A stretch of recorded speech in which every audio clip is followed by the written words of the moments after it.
This video is intended for adult collectors or adults who want a nostalgia fix, not for kids. Although children may appear in this video, they are in it for review purposes only. If you are a child, please make sure to get your parents' permission before watching and make them watch it with you. ¿Qué onda? This is Héctor El Chido Canal is bringing you a retro review of the 2000 WCW, The Evolution of Sting by ToyBiz.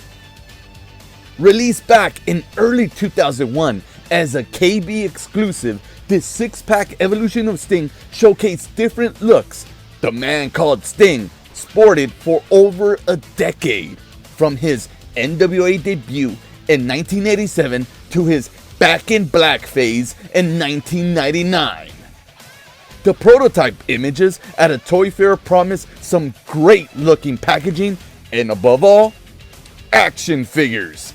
Let's see if ToyBiz truly delivered or if it was just a disaster.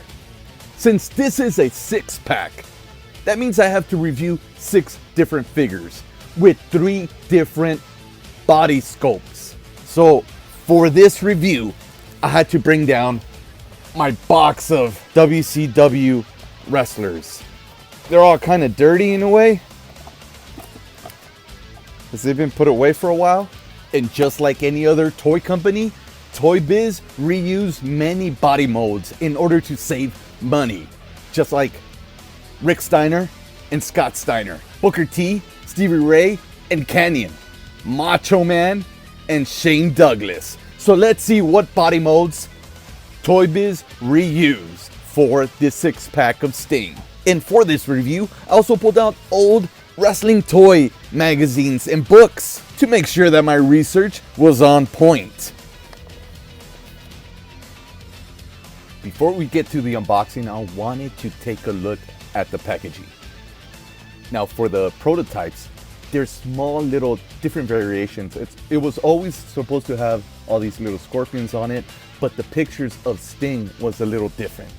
All the boxes opened up from the front.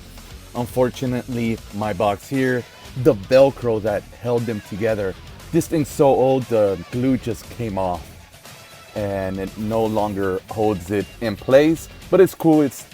Basically, it stays in place. The top, the sides, and the bottom all have that same Sting. The whole thing is it's uniformed. It's got those little scorpions all over the place. On the back of the box, you've got this extensive bio for Sting. And this is fantastic, especially for the time. I'll leave it right here so you guys could see it for a bit and pause it if you want to read it. And you also have his stats and the titles that he's held. This is really great. This is the kind of stuff that Mattel is doing for their figures now. So ToyBiz, way ahead of their time. At the bottom, you got instructions for the actions for all the figures. Some have the same action. And this is what made WCW such a great toy line, that they made sure that not just the packaging looked great, but the figures did also. This graphic right here, WCW, The Evolution of Sting, is beautiful. This should have been on a t-shirt. Now let's unbox it, and it's a lot bigger than the little setup I have here, so I am going to put it off to just a little to the side here.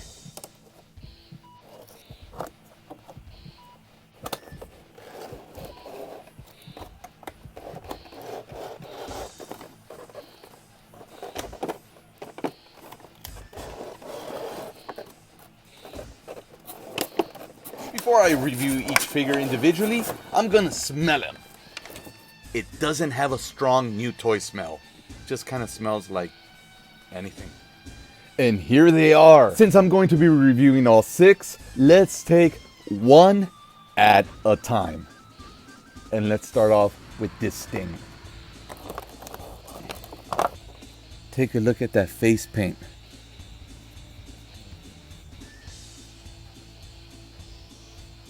Oh, there's glitter on here. It looks like his robe is slightly coming apart. Yeah.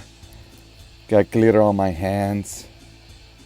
Remember, this guy is 20 plus years old.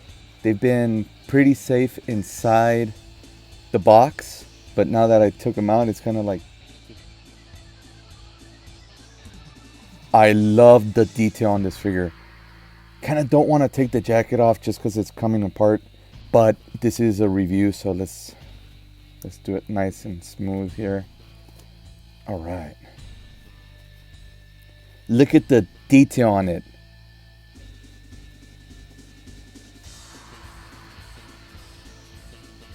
This is really nice. Sting, his outfit looks fantastic. Though I don't ever remember him wearing this scorpion detail on the tights. And the tights feel really nice and smooth, or at least on this side. Feels just a little sticky here. Boots, everything looks great. So this thing has a lever on the back.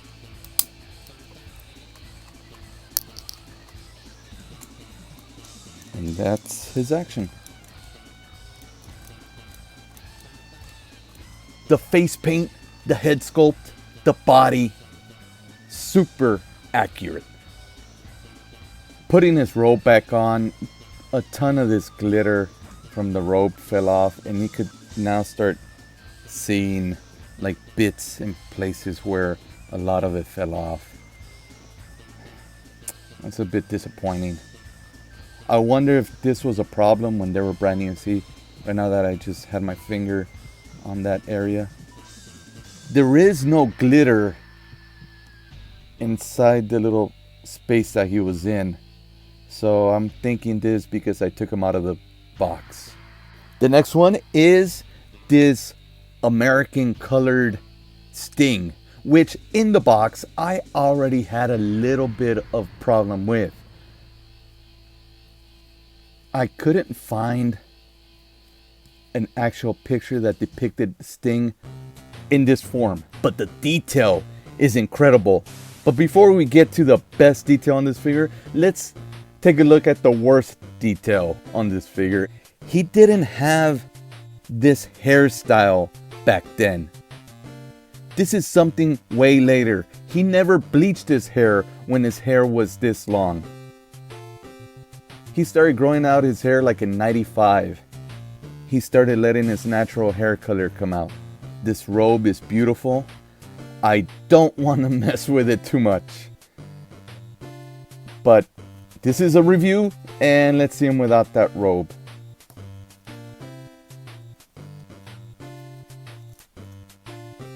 And we see a bunch of that glitter just clump off right on his tricep there. The face paint looks wonderful. But again, that hair is just that hair that throws me off. This head should have been right here. We're going by timeline here. We're going early Sting. Then we get closer to the Crow Sting. And that's where this longer hair should have been, right there. The same articulation as the first guy. Just shoulders, elbows, wrist, waist, leg, knee, ankle. His action is you wind him up, keep turning them, and then this detail on the scorpion on the side's not very good, but the detail on the scorpion on the boots is pretty cool. That's really nice there. This blue is not the same blue on the bottom of his boot. That's a slight hiccup there by ToyBiz. The rest, look at the tape fingers, the tape wrists. That's all really great. This one looks dead on like Sting, or at least to me. It looks dead on like Surfer Sting. You got that face paint. Now this I've seen. The tape fingers, real nice scorpion on the side. Looks a little cartoony, but it's good. Then you've got that detail on the boots. His action is the same as the previous one. You wind him up. Oh, and then this guy works even better. But this thing should have been either the first one in the lineup or the second one, not the third one. Look at the hair. This is super young Sting. He has the same articulation as the first three. Head, shoulder, elbow, wrist, waist, thigh, knee, and ankle. Though this ankle seems to be a little crooked there. Really crooked there. And now we're getting to that famous Sting, that depiction of Sting that He carries to this day in AEW. This is the Sting that we didn't know if he was a bad guy or not. If he had joined forces with the NWO, because now he was sporting black and white. Later on, we came to find out that he was that vigilante, that man that we all needed in our lives. He's supposed to be representing that Sting. That Sting didn't have hair this long. And honestly, we didn't see Sting without that jacket for nearly a year and a half. This is a guy they should have packed with a jacket on. Oh, his neck, he's got a difference here in the action, because the single pack release of Sting, when you will press his legs to do the Stinger splash, his head would move back, just like this Sting.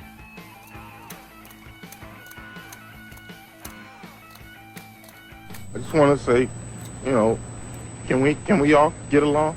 It's the same body, same everything, except for the head.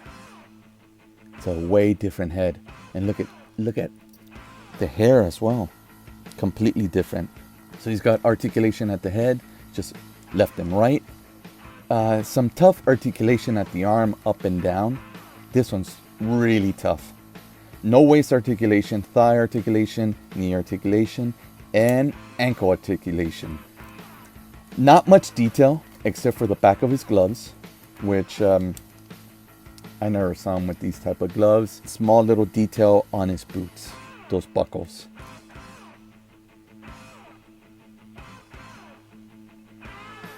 And next up is the Wolfpack Sting. I've seen this version come with a removable jacket on top of that Wolfpack shirt, and I've seen them without that jacket on top of the removable shirt. I've got the one without the jacket. And the shirt does look kind of silly, so let's take it off. This looks just like the single pack that I have right here. It's exactly the same thing, except he doesn't have a dirty shoulder. It's the exact same thing. So if you have the single pack release, you also have the multi-pack release of this NWO Sting. His action again is Stinger Splash. Doesn't have any articulation at his head, but the rest of the articulation is the same as the previous Sting. Arms go up and down, no waist articulation, thigh, knee, ankle. I love the detail. Look at that. It even says New World Order. I could see that on my camera, but I could barely see that without the camera. Then you have Stings on the side. This one, it seems like the deco wasn't as dark. On this one, it's pretty nice and dark. This one, they did a way better job. Small little details left out. Right here, like on the buckle. The padding, the back of his gloves. Last but not least is the Back in Black Sting. This one is a lot different from all the other 5 Stings here, as you can't take it, well, you could take his jacket off, but he'll still have jacket arms. He's also a lot thicker than any other Sting on here. His head is a lot bigger than any other Sting. You know, this looks really good, but to me this looks more like NWO Sting, like Jeff Farmer. It's just, to me, it's more reminiscent of NWO Sting.